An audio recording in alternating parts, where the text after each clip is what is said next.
മമ്മൂക്കയ്ക്ക് പത്മഭൂഷൺ കിട്ടി, ഇങ്ങനെ നടന്നോ? അതൊക്കെ ഇപ്പൊ ഏത് പട്ടിക്കും കിട്ടും. ആശാന ഞാൻ പറഞ്ഞല്ലടാ, വേറെ ആരൊക്കെയൊക്കെയോ. ഷാറുഖ് ഖാൻ നാഷണൽ അവാർഡ് കിട്ടിയില്ലേ? പുഷ്പരാജിനില്ലേ നാഷണൽ അവാർഡ്? ഞാൻ പറഞ്ഞല്ലോ തെറ്റുകൊണ്ടാ. ഡിസേർവ് ചെയ്യാൻ ആൾക്കാരായിരിക്കും, പക്ഷെ അത് കൊടുക്കേണ്ട സമയത്ത് കൊടുക്കണ്ടേടാ. അംഗീകാരങ്ങൾ ഒരിക്കലും സമയത്തിനും കാലത്തിനും വരില്ല, അതറിയാം. ഓസ്കാർ ഉടായിപ്പാണ്. ഇത്തവണ പ്രദീപ് രംഗാധര കൊടുക്കണം. പൂരം ബ്ലഡ് 10,000 ആറാവക്കൊണ്ട് അച്ചാടും. ഈ ഓസ്കാറിനെ കുറിച്ച് പറയുകയാണെങ്കിൽ മിക്കി മാഡിസനൊക്കെ എന്തിനാണ് അവാർഡ് കൊടുത്തത് എനിക്ക് മനസ്സിലാവും. അൽപച്ചിനോ തന്നെ 9 റൗണ്ടല്ലേ കളിപ്പിച്ചത്. ഗോഡ് ഫാദറിന് സ്കാർ ഫേസിനെ കൊടുക്കാം. ഇതൊന്നിനുമില്ലേ സെൽഫിക്കൊക്കെ കൊടുക്കാം.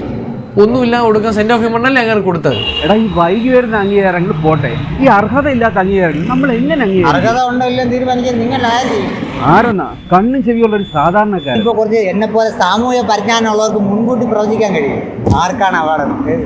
അതാണ് ജൂറിയിൽ 7 വരെ മനസ്സിൽ കണ്ട് ഒന്നും ചെയ്തിട്ട് കാര്യമില്ല. മാർക്ക് അവരെ നേരത്തെ ഇട്ട് കഴിഞ്ഞു. സാധാരണക്കാരായ 7 കോടി ജനങ്ങളെ മനസ്സിൽ കണ്ട് ഓരോന്നും ചെയ്യും. അവർ മനസ്സിൽ കുറിക്കുന്ന മാർക്ക് ഉണ്ടല്ലോ, അതാണ് ശരിക്കുള്ള അവാർഡ്. ഞാനൊക്കെ പഠിക്കുന്ന സമയത്ത് എനിക്കൊരു അവാർഡ് പോലും തന്നിട്ടില്ല, പക്ഷെ അവിടുത്തെ പിള്ളേരുടെ മനസ്സിൽ കുറിക്കുന്ന അവാർഡ് അത് നമുക്കറിയാം.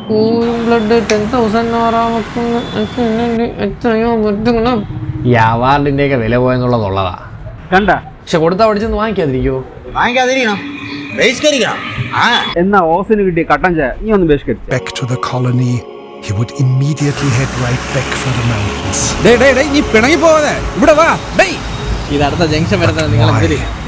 എടാ, ഇത് മറ്റേ പെൻകി നടത്തുമല്ലേ, ഇവ ഇപ്പഴും നിർത്തൂല. പിന്നെ ആ ബസ് സ്റ്റോപ്പിലെ പെമ്പിള്ളേരെ മുമ്പ് വെച്ച് പിടിക്കാം.